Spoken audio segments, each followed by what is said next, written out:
Claro, una vez más está Rodrigo Fuenzalida acompañándonos en esta madrugada de Cooperativa. Buenas noches, Rodrigo, ¿cómo estás tú? También Juan Droguet, ¿Qué tal? para hablar de este fascinante mundo de los ovnis. ¿Qué tal? Buenas noches, Claudio. Buenas noches, Juan. Hola, ¿cómo estás, Rodrigo? Recibimos la correspondencia, démosle curso de inmediato porque después se nos queda entre los papeles. Bueno, nuestro amigo Víctor Zúñiga nos pregunta, hola amigos de Cooperativa, el motivo de este email es para Rodrigo Fuenzalida. Dice, bueno Rodrigo, tengo una pregunta para ti. ¿Cuántos de los casos de abducciones en Chile, además del caso de Valdés, ha llegado a la prensa mundial? Y además, si me pregunta si me llegaron los datos que me envió. Recordemos que este es un email de nuestro amigo Ricardo Zúñiga, que nos reportó un interesantísimo encuentro cercano, aparentemente del quinto tipo, el programa pasado, en la séptima región de Chile. Sí, lo recuerdo. Exactamente, nosotros recibimos más reportes de la séptima región y de Santiago del mismo día, y inclusive un miembro de AION logró contemplar que estuvo con nosotros, Mario Suárez, una observación de OVNI, acompañado con otra persona también en el sector del Cajón del Maipo el mismo día. Oye, pero la pregunta que te hace es fácil o difícil. Yo diría que no es muy difícil de poder responder. El caso de Valdés se hizo famosísimo por el contexto, ya hemos hablado bastante de eso, el contexto en el cual se dio, etcétera, El reconocimiento del ejército. A partir del año 1997, por lo menos nosotros publicamos en dos centros de noticias internacionales por medio de cadenas especializadas en el tema de OVNI por internet, cerca de 3 casos de abducciones que habían arribado a nuestras manos y que tenían por lo menos un ribete de cierto grado de autenticidad. No son más de 4 casos los que se han exportado de nuestro país, porque... ¿El caso de Pastén, Rodrigo? No, el caso todavía se sigue investigando. Entonces, el caso Claudio, vamos a tener mucho... Ojo, que acabo de recibir un email de un profesor de la Pontificia Universidad Católica que cuenta que tuvo una experiencia extrañísima ahora en El Morado. Efectivamente, ahora, hace poco tiempo. Hace el fin de semana, en los famosos avistamientos. Él en conjunto con otras personas que estaban haciendo andinismo en el área. Vamos a conversar después de esta experiencia. Es un profesor de la Universidad Católica y coincide el mismo día que nuestro amigo Víctor, que entre paréntesis me pregunta si me llegaron los datos efectivamente para poder tomar contacto con él. He estado intentando comunicarme a su celular, así que Víctor trata de encenderlo porque no ha habido caso. Esto coincide con el avistamiento en el Cajón del Maipo, en el avistamiento también en la séptima región, y aquí uno podría decir, estamos en presencia de un FLAP, una mini oleada, y esto me llevó a pensar un poco en una sintomatología que se dio muy similar a 5 años atrás, cuando también en el mes de octubre del año, primer fin de semana del mes de octubre del año 1995, se desata también una oleada increíble sobre Santiago que concluye con un descenso en el Cerro San Cristóbal. Pareciera, Rodrigo, que la primavera es una etapa propicia para la aparición de objetos voladores no identificados. La aparición de ovnis, y los cielos están mucho más limpios, hay mayor temperatura. Y también estamos más atentos a mirar el cielo. Más atentos, la gente sale un poco más. Justamente este reporte de nuestro amigo el profesor está en la cordillera, etcétera. Y estas oleadas, retomando un poco el tema, me lleva a pensar y a desarrollar un poco lo que vamos a conversar hoy día, que son algunos aspectos inéditos de una polémica oleada de uno de los casos, y diría yo, más controversiales de la ufología mundial, específicamente la ufología norteamericana, que es el caso de Gulf Breeze. Digo que es uno de los casos más controversiales porque las experiencias, los avistamientos todavía no cesan, y ya en el tiempo hemos encontrado algunos puntos en común con observaciones tanto generadas en Italia como en Chile, que se asemejan a las que se han estado reportando en esta localidad de Florida, Estados Unidos. Estamos madrugando en Cooperativa con la invitación de Hart Automóviles. Sus direcciones: Las Condes 11.000, Vicuña Maquena, esquina Departamental, y también en Mall Arauco, en Maipú. A esta hora, el ufólogo y también sociólogo Rodrigo Fuenzalida. Juan Droguet. Bueno, hay hartas preguntas las inquietudes de siempre, la cara de escepticismo de Juan. Sí, a propósito de estas oleadas que tú hablas, Rodrigo, y de que probablemente estemos en presencia de alguna, ¿por qué, perdón, esta mayoría de oleadas, esta gran oleada de la que tú estás hablando no es vista por la mayoría de todos los chilenos? ¿O por qué no la mayoría, por ejemplo, de los santiaguinos, de la gente de la región metropolitana? ¿Por qué es tan selectiva eso? Claro. Eso habría que preguntárselo a los ufonautas, no a mí. Primero, ¿Quién es un, segundo, a ver, perdón, ¿quién es un ufonauta? el ufonauta el que tripula el ovni. Ah, ya. Por eso te digo, ¿por qué ustedes se van a...? Lo que pasa lo que pasa es que cuando tú haces una encuesta, te das cuenta, por ejemplo, el año 1995, la gran oleada, hubo muchos testigos, incluyendo Nicolás Vergara, el conductor también de televisión. La verdad sí. que no sabía. Me acuerdo esto a partir de un comentario que realiza Paulsen en el Canal 4, diciendo que su colega también le tocó ver algo. Y ojo, que no solamente tocó ver algo, sino que los radares de la Fuerza Aérea de Chile, según un comunicado, estuvieron en alerta máxima, es decir, estuvieron en alerta, es decir, había algo que había inferido en el espacio aéreo nacional. Y hubo testigos por muchas partes. Yo creo que esa oleada también pasó lo de siempre. Vienen los reportes, y cuando la prensa publica en los diarios, sobre todo un gran amigo periodista del diario La Cuarta, Hugo Camus, publica OVNI descendió sobre el San Cristóbal. Bueno, hay una desate histeria impresionante, pero los datos, fuera del ruido, hubo observaciones que eran bien precisas y que tenían un peso interesante. Ahora, perdón, tú has dicho algo, es decir, ¿qué pasa? ¿Por qué no toda la gente los ve? Porque efectivamente, si tú analizas los reportes que comienzan a llegar, lo más importante es la diversidad del factor testimonial. Aquí no estamos hablando de una, dos o tres personas. Nos han llegado aproximadamente cerca de 15 reportes de personas que están inclusive en situaciones y localizaciones geográficas completamente distintas, que aseveran contemplar un mismo tipo de estímulo. Por lo tanto, la evidencia sociológica, el peso sociológico es fuerte. Habría que intentar realizar encuestas un poco más globales para ver si alguien más vio todo esto. Es decir, claro, dentro de la historiografía del fenómeno OVNI es muy interesante contemplar de que cuando uno realiza un trabajo de encuesta en rigor y se va a las montañas, a los pequeños poblados, te encuentras con cualquier cantidad de datos que uno nunca pensó que existían. ¿Sabes de quién?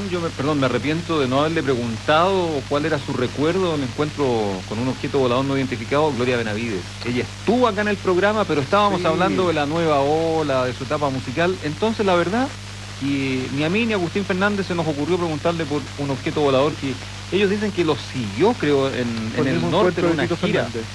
Claro, pero yo no sé qué recuerdo tan vívido tendrá todavía Gloria Benavides, la verdad. Sería que interesante, porque fue el mismo la experiencia complementaria al caso de Tito Fernández, porque ya hemos recogido los testimonios de la Pati Chávez, de Marcelo y de Jorge Cruz. Marcelo, tienes razón, él también y de Jorge Cruz. Ahora, la única persona que no hemos recogido el testimonio en los años ha sido de Gloria Benavides. Del año 81, en un suplemento salió del diario La Tercera una entrevista a ella sobre este incidente, pero nunca más habló. Sería interesante. Ahora, ¿son coincidentes las versiones de los artistas en esto, lo que ellos vieron? Son todas coincidentes, algunas más complementarias que otras. Ya.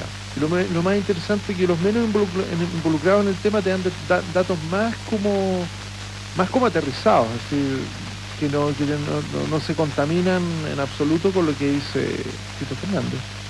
Pero la pregunta que sí, porque hay auditores nuevos que se están incorporando al programa.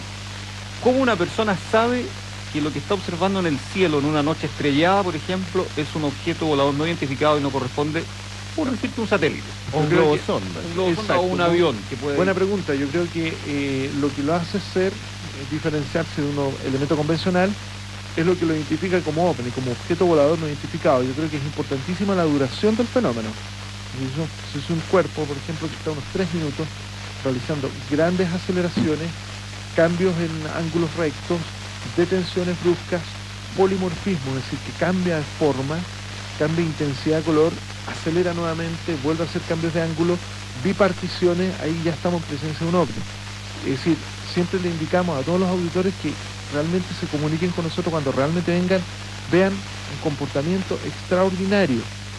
porque hay una diferencia muy grande entre ese tipo de comportamiento y contemplar un satélite, que es un pequeño cuerpo que uno ve reflejando la luz del sol, que realiza un movimiento en un arco determinado, en una órbita, un avión, para qué decir, ojo, que en este minuto, ya en primavera, la Fuerza Aérea comienza a realizar en la Escuela Capitán Ábalos ejercicios nocturnos, y vemos las clásicas luces electroscópicas de los aviones, a veces sin el resto del fuselaje, y mucha gente se confunde, pero observen que esas luces generalmente están en un mismo punto, están mucho tiempo y no realizan ningún tipo de manifestación o movimiento extraordinario. Es decir, exíjanse a sí mismo dentro de la propia observación, porque hoy día increíble, increíble saber cómo hoy día, supuestamente ya arribando al siglo XXI, hasta los aviones, las estelas de los aviones confunden a la gente.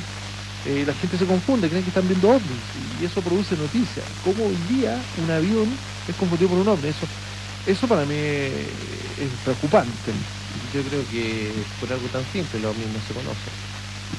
Sí, se conocen. O sea, sus manifestaciones se conocen. En la alta población no los conoce porque no los ha visto. Exacto, no, pero en términos comunicacionales tenemos ya mucho, es decir, desde una estela de un avión a contemplar de repente un objeto realizando zigzagueos a plena luz del día, y hemos visto cualquier cantidad de estos videos a veces, sobre todo en la serie OVNI, que nos hemos preocupado de colocar algunos videos bastante interesantes.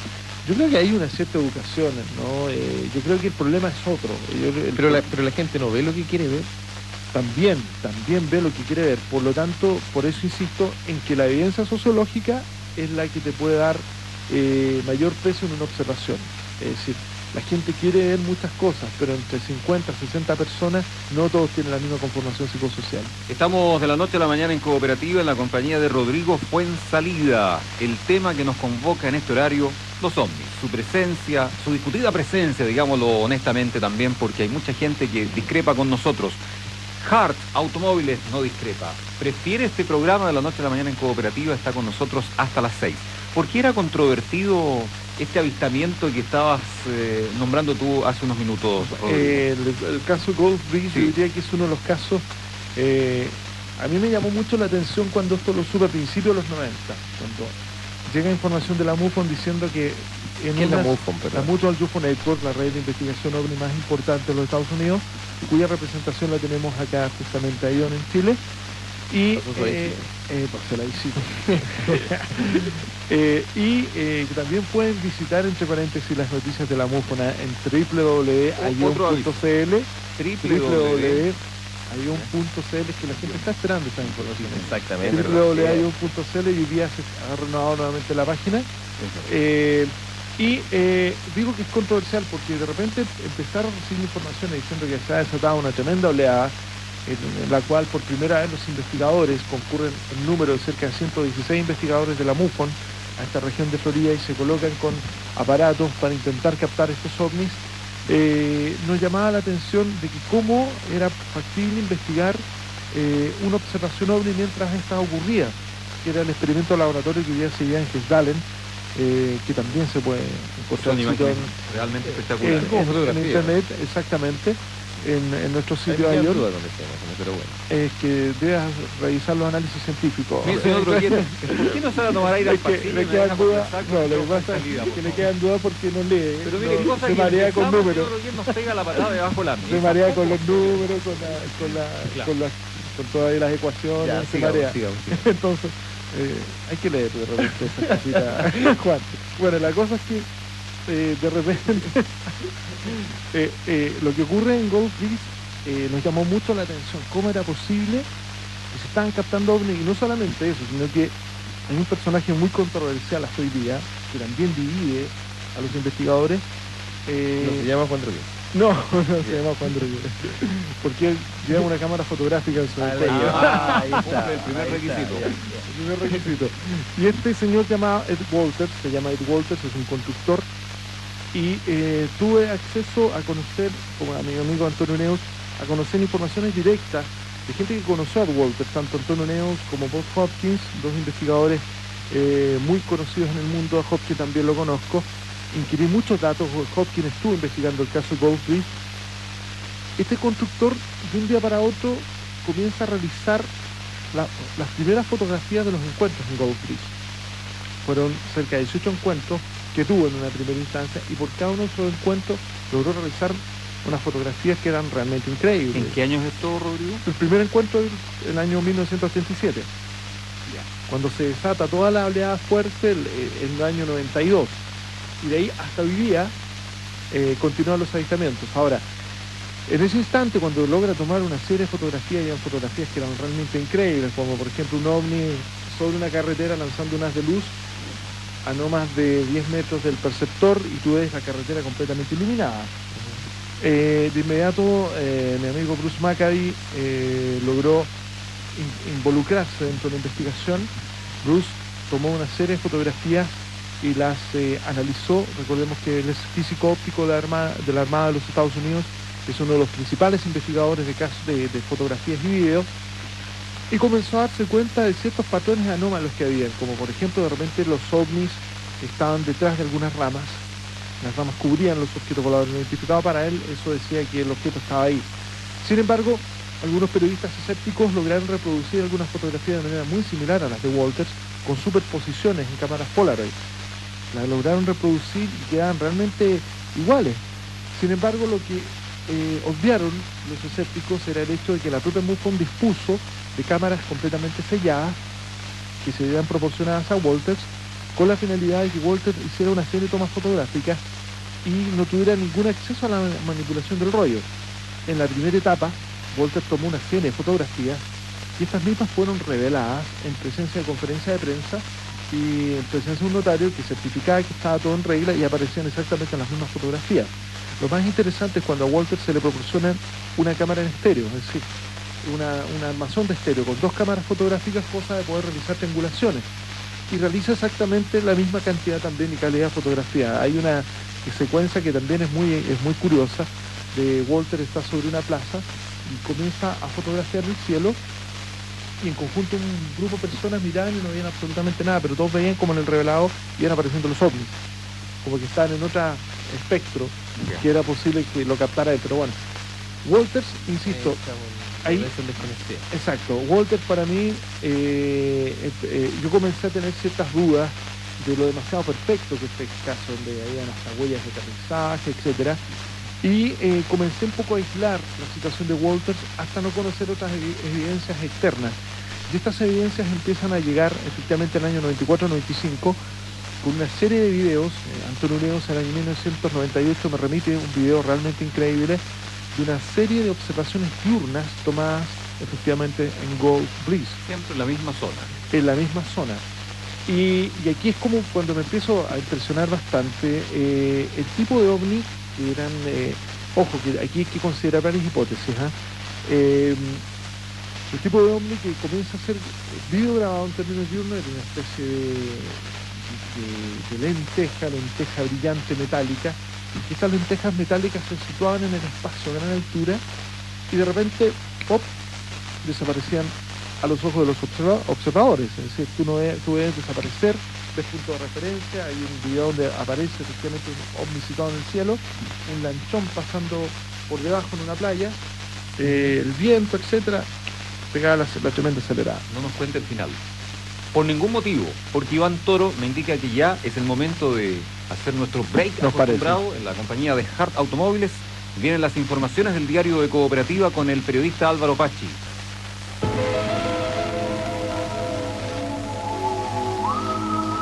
Es el momento de continuar esta grata conversación con el ufólogo Rodrigo Fuenzalida. No es lo mismo. Estamos discutiendo ¿Todavía? Todavía. Por favor, hagamos. Es que ¿Te recuerdo, sientes agredido? no, ¿Te sientes no agredido en este absoluto, programa? no en absoluto, me siento muy cómodo. Es que Porque, me ¿y para recuerda- qué ese cementolatum que te estás poniendo acá en ese No. moretón que tienes? Es que el ojo me dejó medio mal el nudillo. El ojo Trato de no Juan. agredirte, pero la violencia El ojo viene de Juan, otro no. sector. Es que recuerdo una escena en el proyecto Libro Azul, cuando aparecía Edward Condon, que era el escéptico del proyecto de la Universidad de Colorado, que fue el experimento revisionista que se hizo de toda la información del Libro Azul, y ahí aparece un personaje que era muy escéptico, que era Edward Condon, efectivamente, el doctor que despotricaba contra los ovnis, etcétera, Y hay un chiste de una revista alemana donde efectivamente aparece una oficina, Comité Cóndor, salen dos tipos afuera y salen dos alienígenas, uno de cada lado, llevándose a Edward Condon, y los científicos le dicen, no se preocupe, doctor Edward, diga que no cree en ellos nomás. Bueno, luego de este chiste dedicado al señor Droguet, vamos a continuar nosotros con el desarrollo del programa. Y lo que pasa es que en ese instante Recapitulemos. recapitulemos, estamos hablando de un video de uno de estos ovnis metalizado, una especie de lenteja voladora, y ni más ni menos que lo que uno tiene que hacer cuando hay este tipo de reporte es intentar hacer lo que se llama ufología comparada, intentar verificar algunos casos similares. Y acelera uno de estos cuerpos también y deja hasta una estela. Vi los trabajos de análisis de Bruce, donde logra determinar hasta los niveles de velocidad, 60.000, 70.000 kilómetros por hora. Es decir, una cosa pero realmente absurda. Y me comienzo a plantear la posibilidad de que lo que esté pasando en Gold Bridge puede ser efectivamente un experimento, puede ser un experimento quizás producido desde la perspectiva militar. Gold Bridge está rodeado de una serie de bases militares, la base Pensacola y otras más. Es un lugar donde hay un despliegue militar enorme. Inclusive hay un incidente en el año 92 donde 6 militares, es un incidente extrañísimo, 6 militares tomaron información y, ¿cómo se llama cuando se escapan del ejército? Cuando desertaron del ejército, y con información que comprometía, ellos decían textual, hicieron hasta una conferencia de prensa, y ellos tenían información que comprometía investigación ovni del ejército sobre Gold Bridge y sobre los presuntos ovnis, que ellos tenían toda la verdad, que ellos están a cargo de unos sistemas electrónicos, etcétera. Los tipos fueron silenciados. Intentado de silenciar. Ahora, esto es lo más extraño, que los tipos desertan con toda esta información y el ejército los invita a entregar todos los datos, hace una presión enorme y ellos ingresan nuevamente al ejército y ellos finalmente son retirados del ejército porque están haciendo el servicio militar, son retirados con inclusive hasta con honores. Eran muy jóvenes.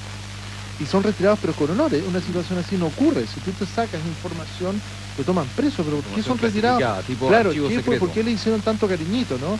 Ahora, lo interesante es que esa famosa lenteja después del encuentro en Chile, y que aparece en el año 1998 en el sur de Chile, en la ciudad de Angol, donde un joven de nombre Pablo Mariñán, a plena luz del día, junto con su madre, logra ver una especie de lenteja. Esta lenteja se queda completamente estática en el cielo y en un instante la lenteja empieza como a vibrar, hasta acelerar y desaparece completamente de la pantalla. Se desmaterial. O dos cosas, o realmente estaban los militares de Gold Bridge acá en Angol, o el Walter haciendo algún truco en Angol, o estábamos en presencia de un fenómeno más complejo.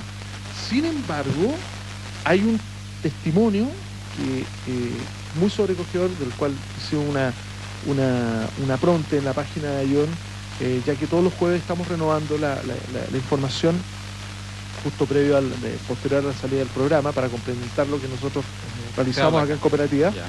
Y también mencionaba un poco una entrevista que salió en OVNI en la semana pasada, que realmente fue increíble. Yo digo que fue increíble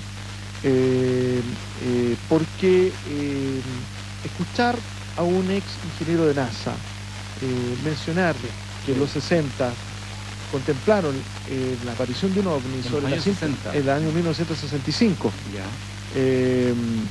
Contemplaron el mundo, se llama efectivamente este ingeniero. 2 horas fueron, creo. Exactamente, y previo, ojo, que ellos comienzan a contemplar en el cielo previo sonido de aviones. ¿Dónde es esto, Claro. Rodrigo? En Peldehue. En Peldehue. Donde actualmente está la estación de la Universidad de Chile. Y el mundo efectivamente se encuentra con su jefe, que aparentemente es Eduardo Díaz, que fue el director de NASA. En aquel minuto habla de Eduardo, no en ningún minuto menciona a Eduardo Díaz, pero yo especulo. Y contemplan efectivamente un cuerpo de forma metálica, como una especie de lenteja, situado en el espacio y completamente estático. Y ya esa descripción se asemeja exactamente en característica a lo que se está viendo en Gold Bridge, lo que se ve posteriormente en Chile, pero aquí inclusive dicen que, si tuviste la entrevista, que fue dramática, que en un minuto dicen que pensaron que el objeto iba a descender y a tirar un rayo a destruir las instalaciones de Peldehue. Imagínate el nivel de dramatismo que había, Pero estamos hablando del año 1965. Hay testimonios, ahora sí, yo pienso que viene la pregunta de Juan Rodríguez, ¿hay testimonios fotográficos de esto, de ese avistamiento, dado que la NASA tiene instrumentos como para registrar? Parece que no hubo, pero por lo menos los dos testigos son testigos clase A, ¿me entendés? Son dos ingenieros aeroespaciales que son escépticos en el tema. Sí, son escépticos, pero no pueden explicar en términos convencionales eso. Eso es un punto muy a favor de la hipótesis del fenómeno de alta extrañeza, y eso ocurre acá en Chile.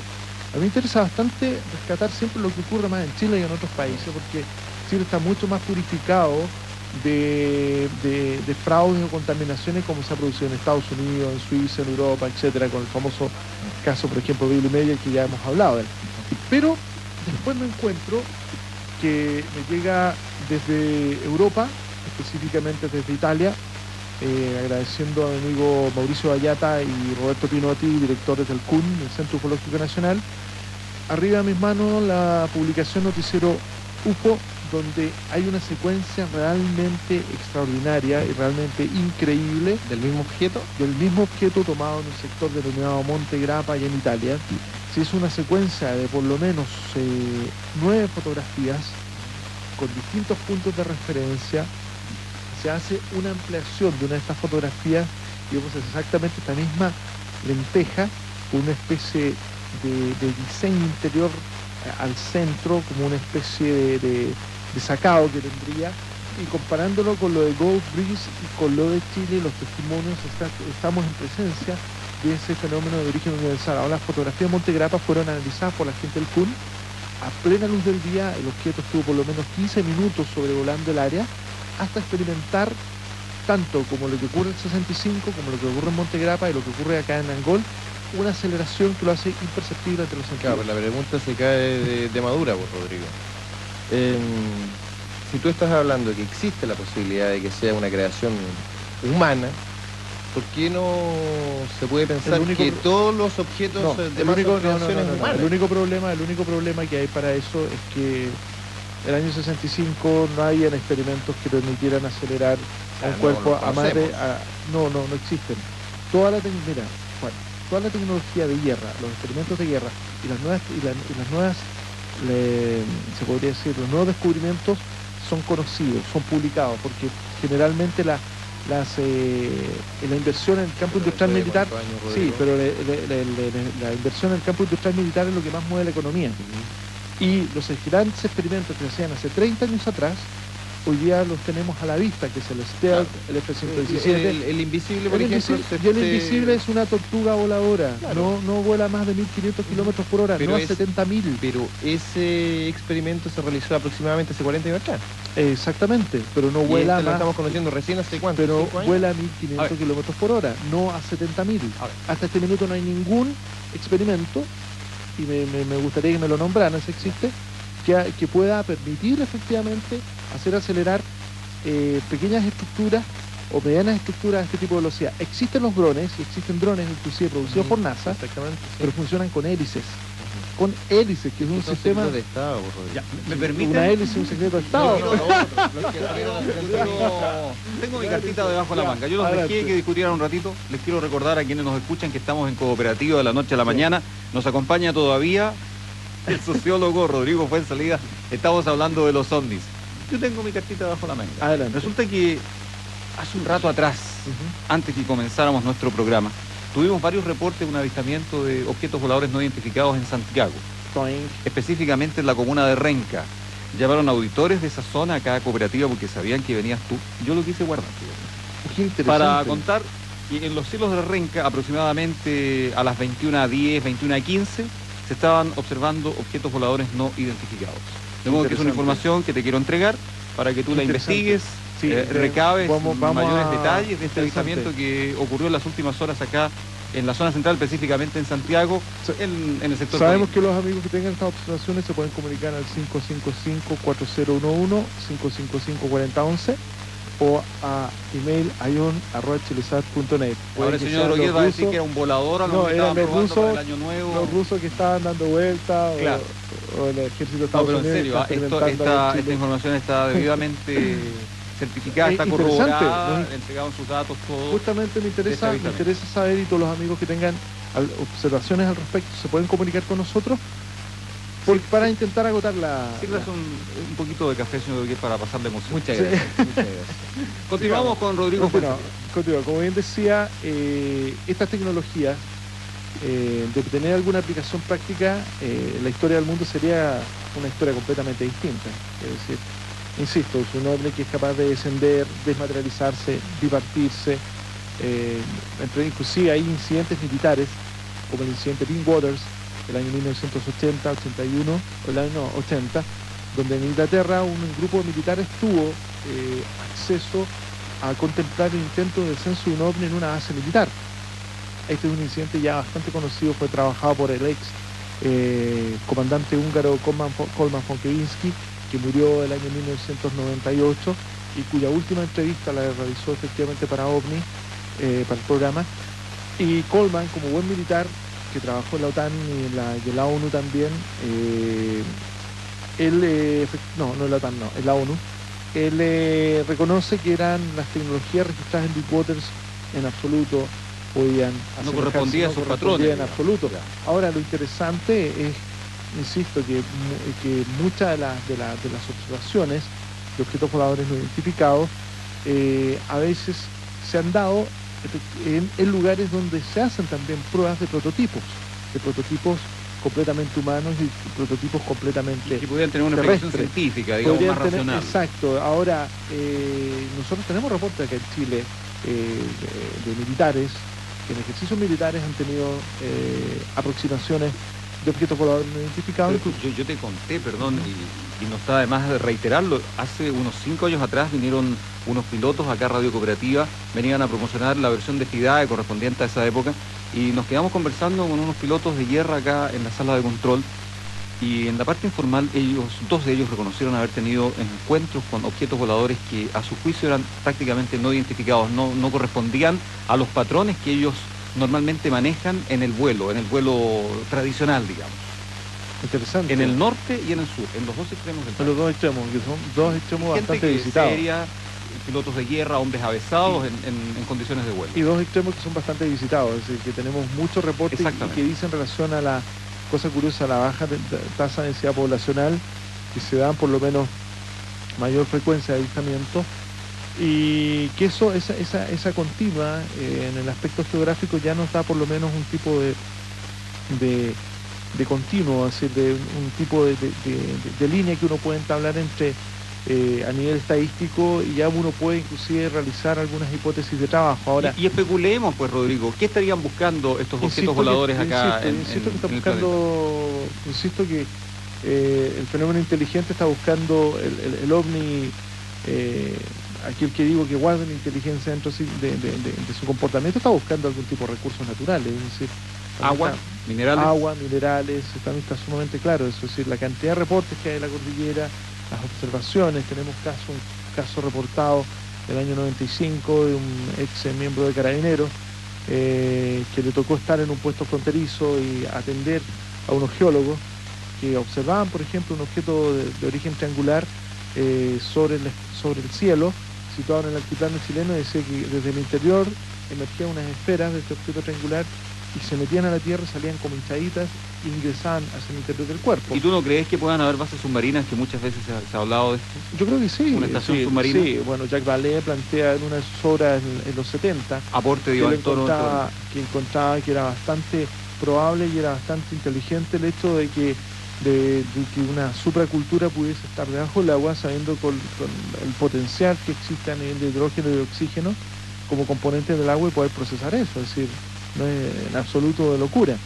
Y se nos desmayó. Sí, lo que pasa que Don Juan. lo que pasa que está choqueado, está choqueado ya. Es que no sé, de repente al momento de lograr fantasía todo es válido, o sea, yo te puedo decir que por supuesto, imagínate que los norteamericanos tuvieran aparatos como ovnis, es válido fantasear con eso, Juan. Pero por cierto, pero es menos fantasioso que pensar que vienen seres de otros mundos a visitarnos, ¿no? No creo que sea absolutamente fantasioso. Yo creo que el proyecto SETI del Instituto SETI en Estados Unidos que recibe apoyo del Congreso, no creo que están fantaseando para nada. Hay científicos comprometidos, etcétera. Es decir, Gibbs igual, servicio a favor hay gente seria. Rodrigo Fuenzalida. Mira, lo mismo uno podría pensar en el pasado, si te hubiesen hablado de los chips, del computador, de que alguien pudiese estar viendo a otra persona a través de una pantalla cuadrada. Eso también era fantasía. Ese es producto, ¿no? es producto de la tecnología, Rodrigo. Pero es fantasía también. Es decir, hace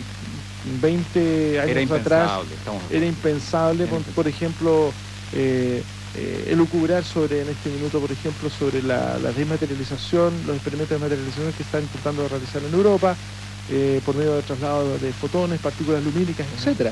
Yo creo que nosotros podemos hacer participar a los auditores a través del correo electrónico.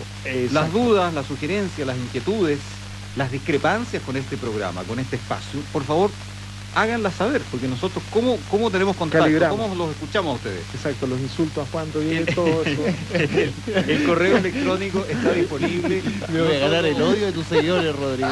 No solo en nuestro país, sino que en todo el mundo, porque recordemos que este programa está saliendo a todo el mundo en la señal de internet en www.cooperativa.cl. ¿Y el correo es de la noche @cooperativa.cl, de la noche @cooperativa.cl? ¿Está de acuerdo con Rodrigo? ¿Está discrepa con él? ¿Está de acuerdo con Juan? Bueno, cuéntenos cuál es su posición frente a un tema que de veras divide a las personas, como es la aparición de los objetos voladores no identificados, no solo en los cielos de Chile, sino en los cielos de todo el planeta. Exactamente, bueno, pero cada vez el tiempo nos ha dado más la razón, y en función de eso, que yo creo que la ufología ha avanzado y ha avanzado bastante. Sobre la especulación de la hipótesis del origen del fenómeno, ahí uno puede pegarse tremendos vuelos, pero de que existe por lo menos la suficiente evidencia para decir que el fenómeno OVNI es real, eso ya hoy día no se discute,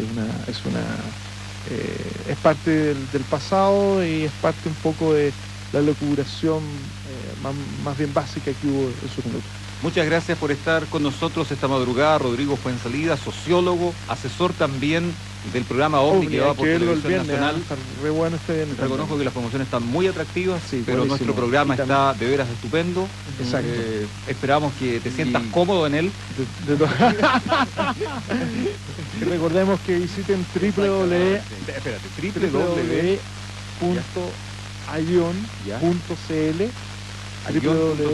A de Australia, I de India, O de Oscar, N de Noruega.cl, y bueno, van a encontrar con información de primera que está siendo renovada hoy día mismo. Con la invitación de Hart Automóviles, continuamos en un instante de la noche a la mañana en Cooperativa. Sus direcciones: Las Condes 11.000, Vicuña Maquena, esquina departamental, y Mall Arauco en Maipú. Abdujeron a Juan. No, todavía no, afortunadamente.